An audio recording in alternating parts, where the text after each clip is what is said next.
Hi, எல்லாருக்கும் வணக்கம். சனிக்கிழமை இன்றைக்கி காலையில் விடிகாலையே எண்ணெய் தேய்ச்சி குளிச்சாச்சு. இன்றைக்கும் ஒரு கதை ஒன்று பார்த்துருப்பேன்.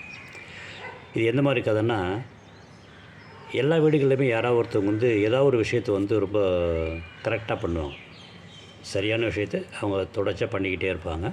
ஆனால் அவங்கள பெருசாக யாருமே அவங்கள கண்டுக்க மாட்டாங்க. அவங்கள டீஸ் தான் பண்ணுவாங்க, கிண்டல் பண்ணுவாங்க, கேலி பண்ணுவாங்க. சரியா? அது சம்மந்தமாக ஒரு சின்ன கதை. அது ஒரு அழகான கிராமம். அந்த கிராமத்தில் விவசாயம் ரொம்ப நல்லா ஜனங்க செஞ்சிட்ருந்தாங்க. அதில் விவசாயம் பண்ணுற 10 பேர் ஃப்ரெண்ட்ஸு. அவங்க 10 பேரோட நிலம் பக்கத்துலேயே இருக்குது. ஸோ அந்த 10 பேர் எப்பவுமே ஒன்றா தான் போவாங்க, விவசாயம் பண்ணுவாங்க, வருவாங்க. இப்படியே போயிட்டுருக்குற அந்த டைமில் ஒரு முறை எல்லாம் விவசாயம் பண்ணிகிட்டே இருக்கிறாங்க. பயங்கர மழை, இடி மின்னல் மழை பயங்கரமாக இருக்குது. என்ன பண்ணுறது புரியல. அப்புறம் கொஞ்சம் தூரத்தில் அங்கே ஒரு பாழடைஞ்ச மண்டபம் இருக்குது. 10 பேருமே அதுக்குள்ளே போய் உட்காந்துக்கிட்டு பார்க்குறாங்க. மழை நிற்கும்னு பார்க்குறாங்க. மழை நிற்கிற மாதிரி தெரியல. அந்த மழையோட அளவு அதிகமாகிக்கிட்டே போகுது. அப்போ அவங்களுக்கு நல்லா தெரிஞ்சு போச்சு, இது இப்படியே அதிகமாச்சுன்னா கண்டிப்பாக நம்ம எல்லாருடைய பயிரும் நாசமாகிடும் அப்படின்ட்டு கடவுளை ப்ரே பண்ணுறாங்க.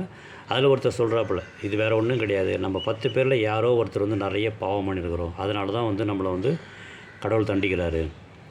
ஸோ இப்போ நம்ம என்ன பண்ணணும்னா, அதோ கொஞ்சம் தூரம் தெரியுது பார்த்தியா, ஒரு தென்னை மரம். அந்த தென்னை மரத்தை ஒவ்வொருத்தராக போய் தொட்டுட்டு வரணும். யார் பாவம் நிறைய பண்ணியிருக்கிறாங்களோ அவங்க அந்த மரத்துக்கிட்ட போகும்போது இடி அவங்கள தாக்கிறோம். அப்போ மீதி பேர்லாம் பொழைச்சிக்கலாம், பயிரும் காப்பாற்றிடலாம்னா அது எல்லாமே ஏகமானதாக ஒத்துக்கிறாங்க. ஒவ்வொருத்தராக போகிறாங்க, தொட்டு வராங்க, ஒன்றுமே ஆகலை. கடைசியாக ஒரே ஒருத்தர் 9 பேர் தொட்டுட்டு ஒரே ஒருத்தர் மட்டும் நிற்கிறாப்புல மண்டபத்துக்குள்ளே. ஸோ மொத்த பேருமா சேர்ந்து அவரை நீ போன்றப்பல அவர் இல்லை நான் போக மாட்டேன், நான் எந்த பாவமும் பண்ணலான்னு சொல்கிறாப்புல. இல்லை நீ போய் தான் ஆகணும்னு சொல்லி அவரை கம்பல் பண்ணி அவரை அமுச்சு விட்றாங்க. இவர் கிளம்பி அங்கே போகிறார். அந்த மரத்துக்கிட்ட போய் தொட போகும்போது பயங்கர மிகப்பெரிய இடி. கடவுளே காப்பாற்றுன்னு சொல்லிட்டு அப்படியே கீழே உட்கார்றாரு. கொஞ்சம் நேரம் பொறுத்து பார்த்தா இடி சத்தம், மின்னல், மழை எதுவுமே கிடையாது. இவருக்கு ஒன்றுமே ஆகலை. கடவுளுக்கு நன்றி சொல்லிட்டு இப்படி திரும்பி பார்க்குறாரு. அந்த விழுந்த இடி அந்த பாழடைஞ்ச மண்டபத்து மேலே தான் விழுந்தது. அந்த 9 பேருமே அதுக்குள்ளே தான் இருந்தாங்க. 9 பேருமே அந்த பாழடைஞ்ச மண்டபத்தை விழுந்து மாட்டிக்கிட்டு பலமான அடி. So moral of the story என்ன அப்படின்னா, இதே மாதிரி தான் உங்கள் வீட்டில் கூட யாராவது ஒருத்தவங்க கரெக்டாக இருப்பாங்க, மீதி பேர் கரெக்டாக இருக்க மாட்டாங்க.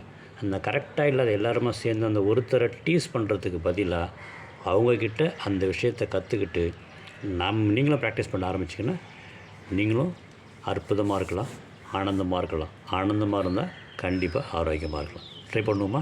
பாய், டேக் கேர்.